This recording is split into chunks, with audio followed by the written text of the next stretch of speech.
Greetings, everyone. I am Pete Pardo from Sea of Tranquility. Welcome to pick number 22 of my favorite 30 rock solo albums of all time. Yes, it's the countdown we're doing each and every day here in the month of November 2023. 30 days in the month are 30 favorite solo albums from musicians who were in a very, very popular band, but did some solo albums, right? All albums all on their own, right? Maybe had the cast of characters with them.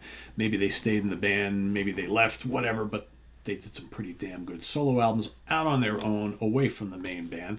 And this particular solo album is the debut solo album from this British musician. It was released May 26, 1978, recorded at Super Bear Studios in Nice, France, produced by the man himself, David Gilmour, for Harvest and Columbia Records. I'm talking about David Gilmour.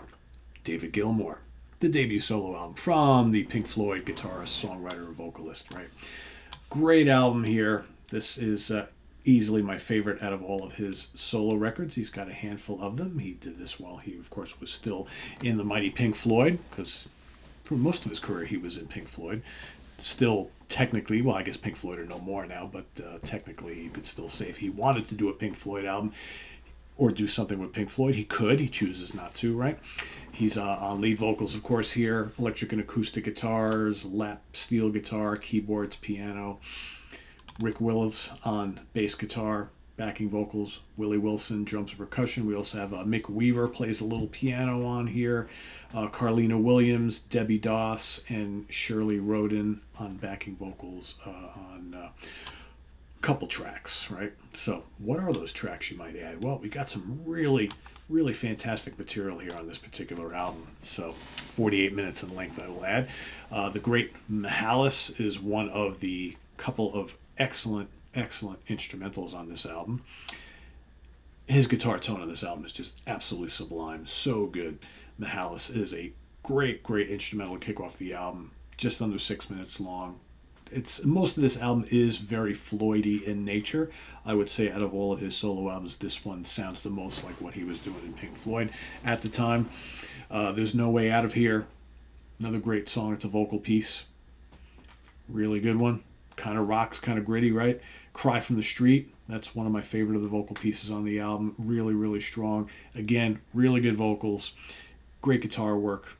So Far Away comes up. That's a little more breathy. That's a little more airy. Still really nice. Short and sweet. He co-writes with Roy Harper. That's a good rocker too. A lot of good rockers on this album, actually. It's not a heavy album, but there's some good material on here where he gets to, maybe do a little bit more riffing than he normally does in Pink Floyd, which is kind of cool. Raise My Rent is another of the instrumentals. Excellent. I like that all the instrumentals on this album are long enough to, not just a 2 or 3 minute long instrumental. They generally go on a little bit more than that. That's really cool. No Way is another strong track. Then you got Definitely, spelled deaf like can hear. That's good too. It's got some tasty keys, but more importantly, lots of nice emotional singing guitar solos, which I think is what he is known for, right? I think probably my least favorite song on the album is the last one, which is I Can't Breathe Anymore. It's nice enough, but it's kind of laid back and mellow. I think the rest of the album has a little bit more oomph than that, but I think as a way to kind of take you out with the album and finish everything up, I think it works out pretty well. So yeah, I dig this album. This is a good one. Easily my favorite of all the Pink Floyd solo records, including everybody else who did them, right? Charting information. New Zealand, this peaked at number 22. Swedish charts number 20. UK made it to number 17. And the US Billboard Top Album charts made it to number 29. I don't believe we have any certifications for this one. No, not quite. Hypnosis did do the album cover, as you could imagine, right? Pink Floyd has a long history with Hypnosis. Let's see. There's No Way Out of Here was the only single, released August 1978. So, and he would not return for another solo album until 1984's About Face. So 6 years in between solo records. So he wasn't all that prolific throughout his career with solo albums. He would put one out every so often, and they got longer and longer between them, right? But they all have their really good moments. I would say this is the best one, though. So let us know what you think of David Gilmour, self-titled solo album debut, down in the comments below, as well as your pick for today. Pick number 22.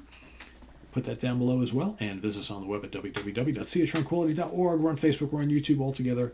all the damn time. Please subscribe if you haven't already and click on that notification bell so you get alert of all of our content as it posts. And please do hit the like button before you leave.